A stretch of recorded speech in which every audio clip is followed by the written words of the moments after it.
The following video is based upon excerpts from a life-changing presentation I gave with my husband Richard at a 2015 meeting of holistic veterinarians called Healthy, Humane, and Sustainable, Feeding Ourselves and Our Animals in the 21st Century. More than ever in the emerging global crises of today, I passionately believe that the path forward for humanity includes a whole food, plant-based diet.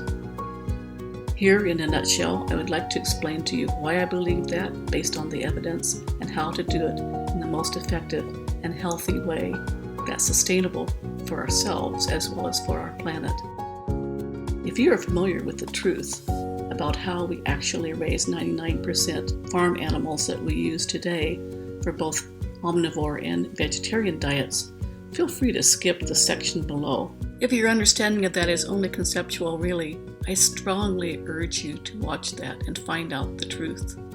Also, you can find in the show notes links to all the books and important handouts that I mentioned in the video. What we choose to eat is one of the most important choices we make in creating our world, the kind of world we want to live in. Thanks for watching, and I hope you'll give this your deep and thoughtful consideration.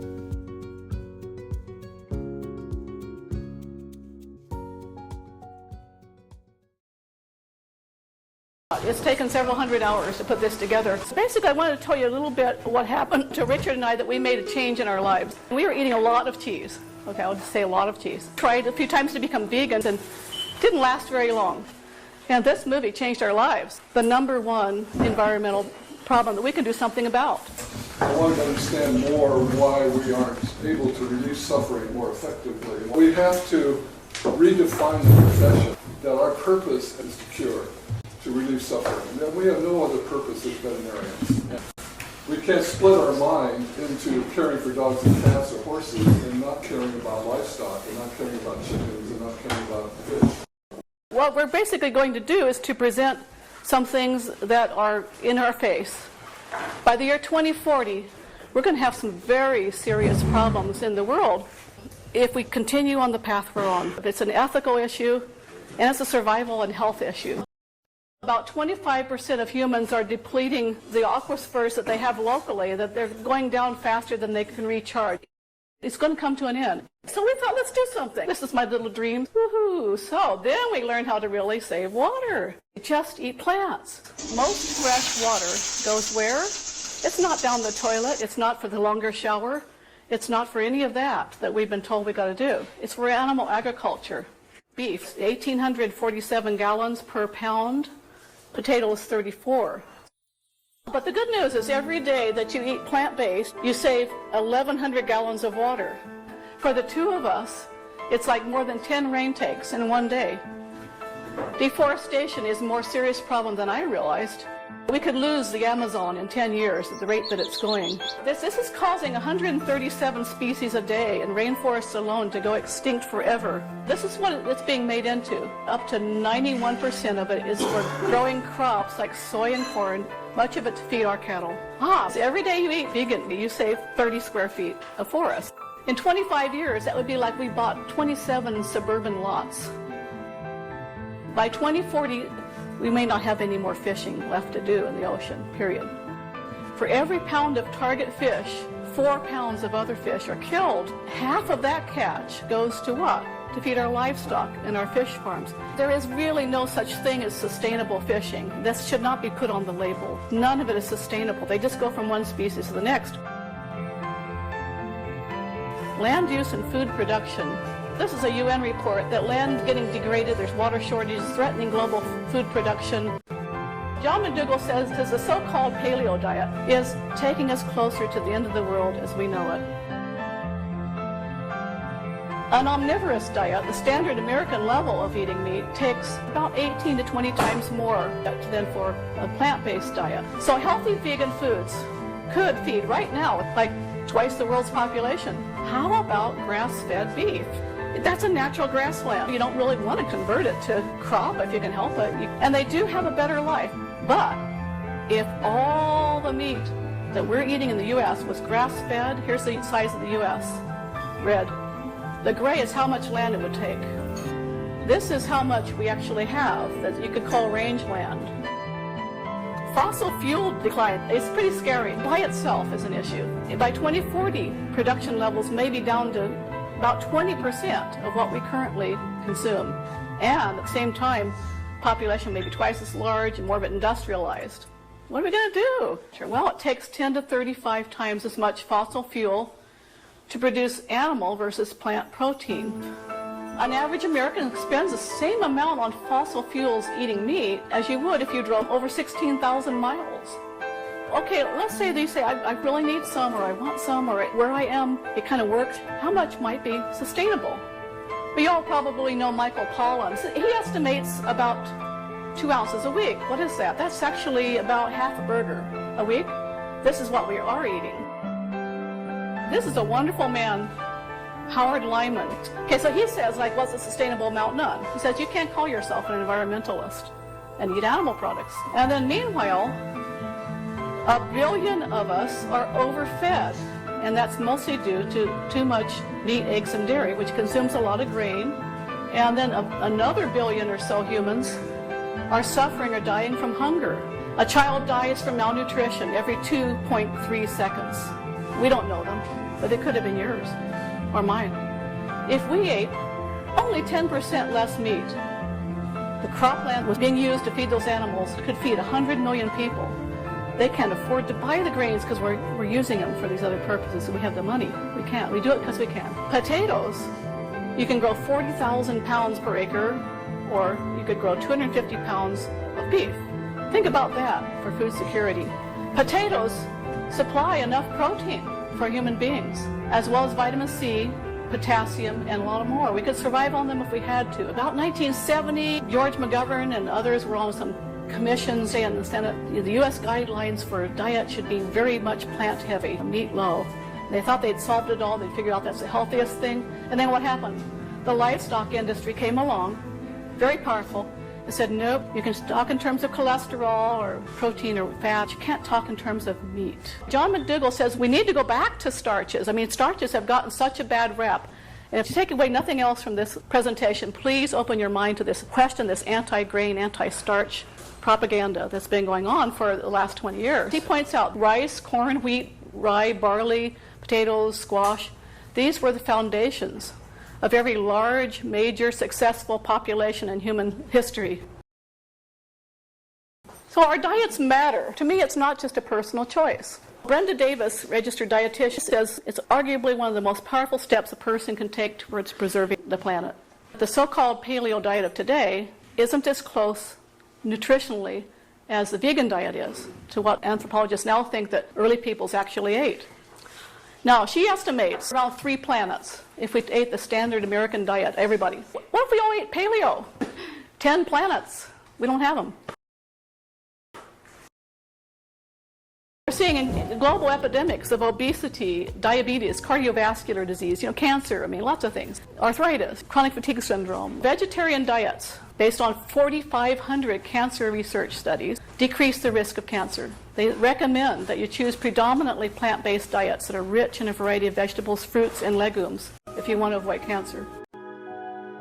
Over 80,000 chemicals have been released into our environment since the chemical industry came along. Most eventually drain into the oceans, which are dying off partly for this reason. But 90% have never been tested for health effects. When they do sometimes assay tissues, they find 100 to 200 such chemicals in the average American's body. We do know they concentrate up the food chain. Meat has been found to have 14 times the pesticide levels as commercially, not organically, commercially grown plant foods. Dairy has 4.5 times as much. Fish especially concentrate toxins, thousands up to millions of times the levels that are in the water. Infants of meat-eating mammals, us, puppies, kittens, etc., are at the very top of the food chain. Think about it. She's eating meat of animals that are being fed meat, either fish or dairy cows, and he's eating her. The highest levels of chemicals are found in children, which shows us that accumulation is increasing with each generation. I know so many people that are having cancer, strokes, and whatnot in their 40s and 50s. I almost never heard of that in my parents' generation. It's also been found that 2 or more of these chemicals are like synergistic with each other. And they found that the gut biome is affected, resulting in leaky gut. They've been spraying this Roundup stuff on wheat just to help it all come to harvest at the same time. But it kills plants. The gut biome is mostly plants, so it kills the good gut bacteria. Basically, it imbalances your gut biome and causes leaky gut, and therefore a lot of other things. Now, a lot of these chemicals, because they're synthetic, we're not made to process them. Our bodies don't maybe know how. And so if they can't eliminate them for the normal, organs of elimination, they will accumulate in tissues, and they accumulate especially in the fat. Some of these are hormones, which may interfere with the endocrine system, lead to obesity, other conditions. Hormones used in livestock, it has been found, can still be active in the food. Okay, we have a problem, Houston. Okay. Americans killed annually due to excess weight, 280,000. It must be more than that. And, risk of diabetes in very obese people is 40 times greater. Lower life expectancy, cancer, joint problems, heart attacks, low self-esteem, depression, breathing problems, high blood pressure, type 2 diabetes, increased sweating, high cholesterol, limited mobility, arthritis. There's thousands of studies, and I've heard some of the plant-based physicians say they've gone over 50,000 studies, they and their team. And they say these studies show things like improved blood glucose, weight loss, reduced cholesterol, and lower risk of many diseases, diabetes, heart disease, cancers, arthritis, MS, dementia, and many other chronic diseases. Here's John McDougall. They have a lot of online videos and series. He's really generous with his information. Now this guy you may have heard of, he's in Forks Over Knives film, if you've seen that. He's really looked at what this diet can do for heart disease, and he's had some spectacular results. Sometimes within a few hours, their blood values will improve. He really emphasizes no added oils. It's whole food, totally unprocessed, really, as much as you can. Dr. Fuhrman, he calls it nutritarian eating. He says plant foods highly correlate with health. He's seen thousands of people lose dramatic amounts of weight without difficulty, never regain it.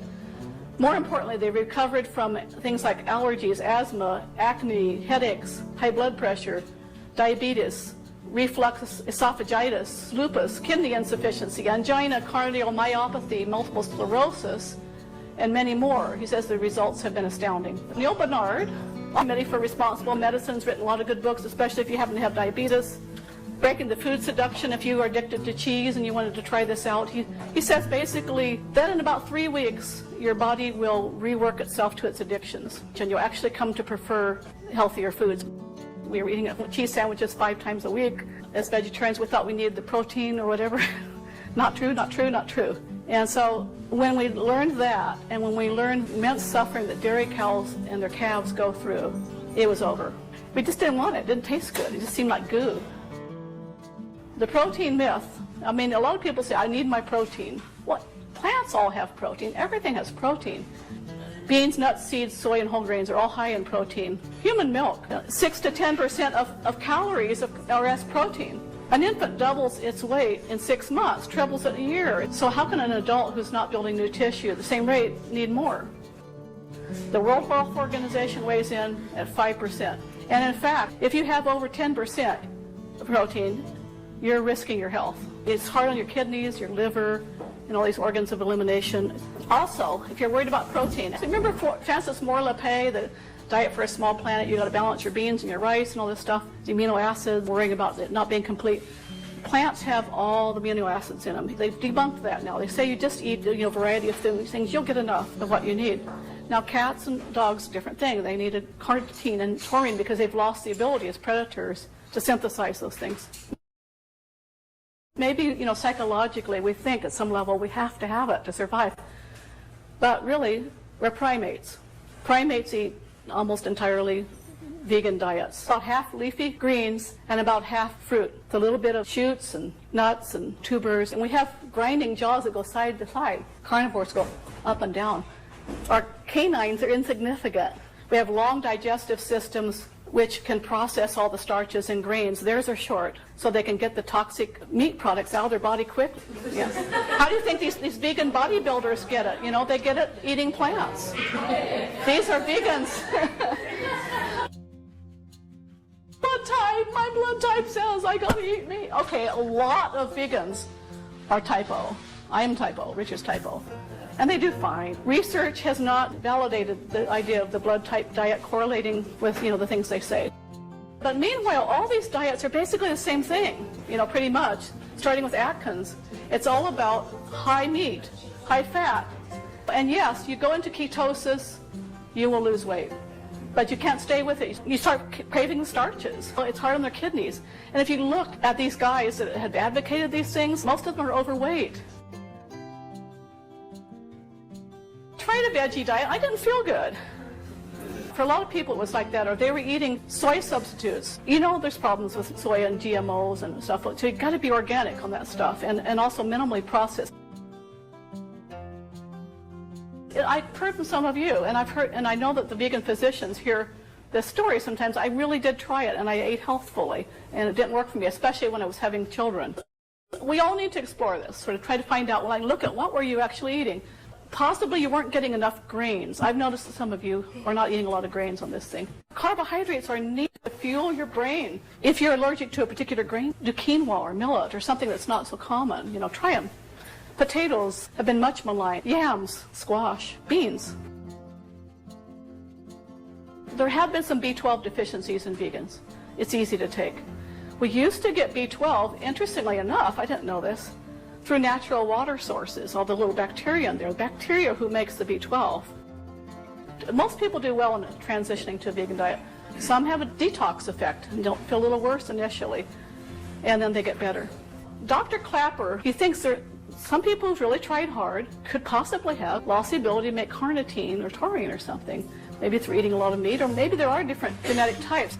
If you were in the ice ages and you were eating a whole lot of meat up there in those cold places, maybe your kind did lose the ability to make a certain amount of carnitine or taurine. You might try adding that to your diet if you really want to try this diet and see if that helps if you had trouble.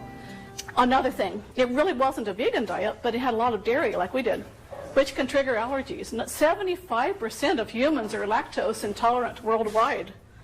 In Africa, 90%. Are lactose intolerant. But see, in Northern Europe, it's only 10%. So there are population differences.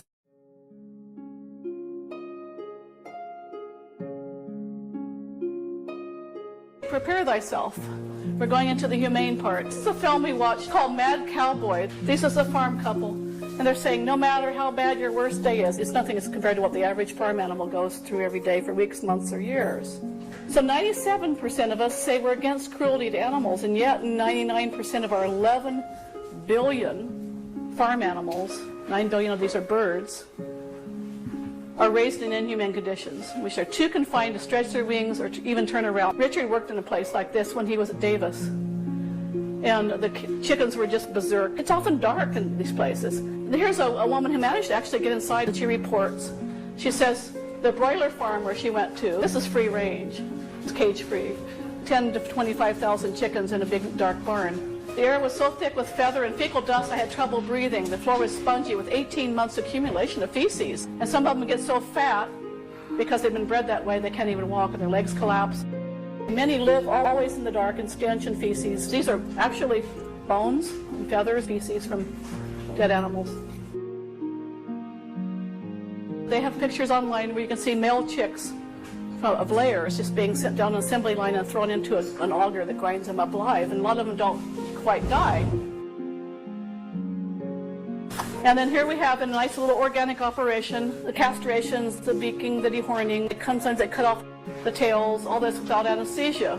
And then you got veal calves here. The calf thing is what got us to stop drinking dairy products, thinking we would be good vegetarians.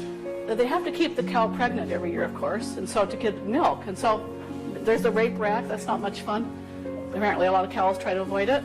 And then when the calf is born, 3/4 of them are slaughtered. All the males, pretty much within a few months. They're either bob veal, just 1/4 of them, the females, are used to put in the dairy industry. The other half of the females are killed. And they're put in these little stalls all by themselves. They're taken away from their mothers within 2 days. Now somebody we saw in a video, he's never heard such screaming and carrying on and bellowing and pain reactions as any slaughterhouse. This is what he's heard from mother cows and calves calling for each other after they've been separated.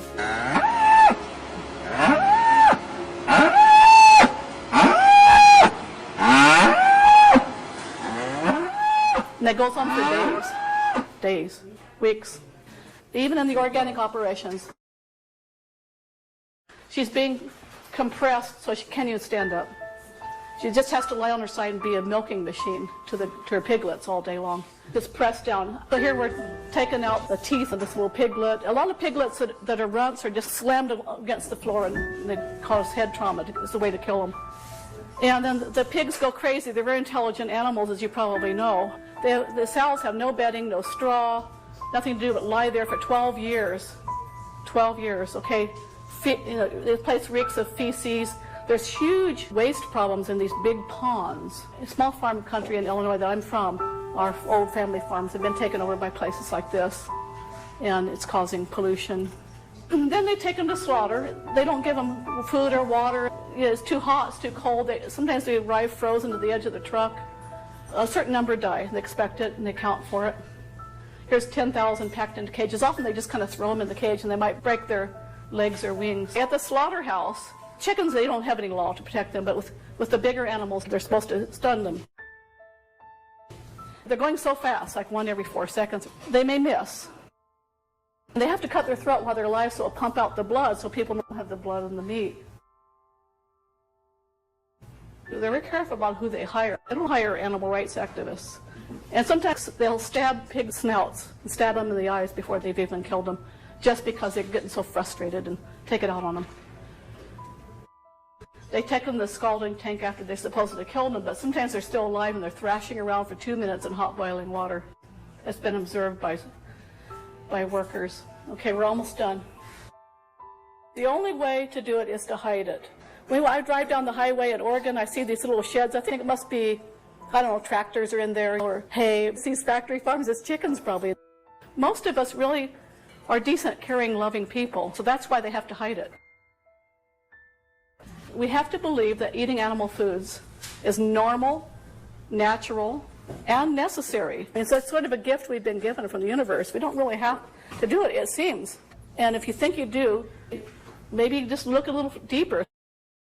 The way we see it, the reasons to do it for humane reasons and for global ecological reasons are so important that the health part can be tweaked. We see so many very healthy vegans, especially those that follow the whole food plant-based method. We also feel strongly, as Will Tuttle says, it's a revolution of joy, love, and peace to which we're being called. Fortunately, we can do well on these kind of diets. The sooner we awaken from the obsolete idea that we're predatory by nature, the sooner we'll be able to evolve spiritually. And he believes that we're actually picking up the vibes. Animal behavior problems really quiet down a lot on a vegan diet. Imagine what we could create. You've been leaders on homeopathy. You're leaders on caring about animals. You're leaders on doing things right, and you influence a lot of people. And they say when 10% of a population holds a moral idea strongly, it's when social change happens. We can love all animals as they deserve. Imagine the world. We can let animals love each other and enjoy life with each other in their own sovereign worlds. And then we could end both obesity and starvation. We could actually return a lot of land to nature. We could help restore the ocean, which is dying now. So I don't think we have much choice. The sooner we do it, it'll be so much infinitely easier. This is what we recommend now, for people first, because people have the most impact. This is basically the diet that Brenda Davis, vegan nutritionist, recommends. She takes about half the plate, fills it with fruits, and a little bit more vegetables. This is grains, and here's legumes. You can just use peas and a little bit of nuts. John McDougall, an MD, has had great success in reversing chronic health problems in over 5,000 patients using this, with many with a 30 to 40 year follow-up. So you can have some confidence in this. Again, he says the caloric basis of the diet needs to come from complex natural carbohydrates, like in traditional diets, grains, potatoes, squash, yams, legumes, and so on. Center each meal around a starch, eating all you like. Minimize the processed forms. I mean, occasionally have some white rice, don't worry. And don't get a lot of pasta and stuff like that because it is more high glycemic and, more processed and refined. The more whole, the better. One of the things that stymied me when I tried to shift us to a vegan diet at one point earlier on was making it too complex, just getting all these cookbooks and trying to figure out how to transform everything that I made into a vegan version. But the truth is, there's really a lot of simple and very healthy ways to do it.